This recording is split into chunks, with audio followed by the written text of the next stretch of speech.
C'est bon à savoir, 6h51, face à la vague de froid, on vous en parle évidemment depuis ce matin, il y a le grand retour de la cagoule, parce qu'il y avait déjà le bonnet, évidemment, mais l'une des nouvelles tendances, c'est bien cette cagoule. Nous sommes avec Isabelle Thomas, qui est styliste personnelle et de mode. Bonjour Isabelle Thomas.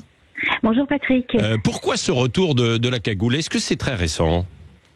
Alors elle est revenue cet hiver et elle fait polémique évidemment parce qu'on a des souvenirs d'enfance, de cagoule qui serre, qui gratte, qui pique, mais la cagoule de cet hiver est complètement différente. Oui, complètement différente. Pourquoi? Parce qu'elle a été relookée, si je puis dire?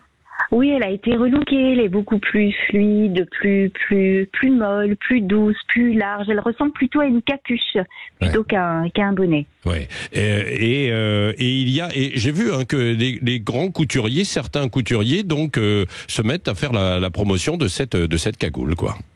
Oui, on la voit partout. Les filles les plus en vue, notamment sur Instagram, l'adorent, la portent. Et puis, l'avantage de la cagoule, parce qu'on peut la critiquer, c'est qu'elle peut aussi faire office de cache-cou.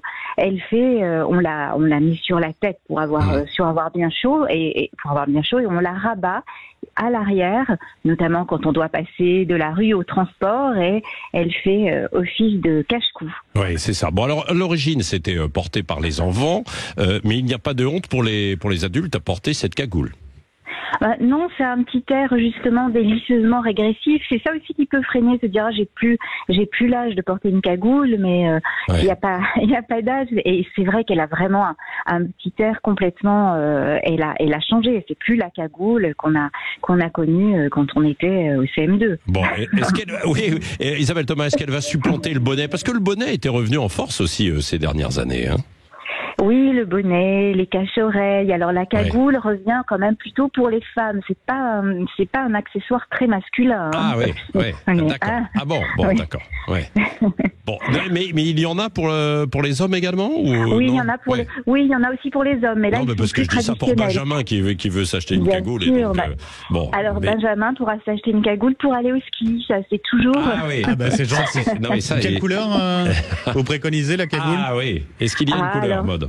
Oui, alors soit une couleur flashy pour pimper un par-dessus gris, par exemple, ou d'une couleur tendre, neutre, bois de rose, violet. Tout est possible. Bah oui, on peut apporter effectivement un petit peu de couleur et de fantaisie. Donc il fait froid aussi. L'un des conseils, même si on s'écarte un tout petit peu, c'est de multiplier les couches. Là, la technique de l'oignon. La fameuse technique. Mais oui, la fameuse technique de l'oignon. Choisir au moins une première couche proche de la peau, un t-shirt seconde peau, un t-shirt en laine et soie ou un t-shirt technique, et après de superposer, de porter par-dessus une chemise. Une veste, mais c'est vraiment avoir au moins trois épaisseurs sur soi. Oui. Ça. Et puis on peut s'effeuiller après au fur et à mesure. Donc il faut bien choisir ses épaisseurs. Attention. Oui, absolument. Merci beaucoup Isabelle Thomas. On en restera là pour les feuillages pour l'instant. Styliste personnel qu'on peut retrouver notamment sur les réseaux sociaux et sur Instagram, bien sûr, avec tous vos conseils. Merci d'avoir été avec nous de bon matin Patrick. sur Sud Radio. Donc la cagoule, le bonnet, évidemment.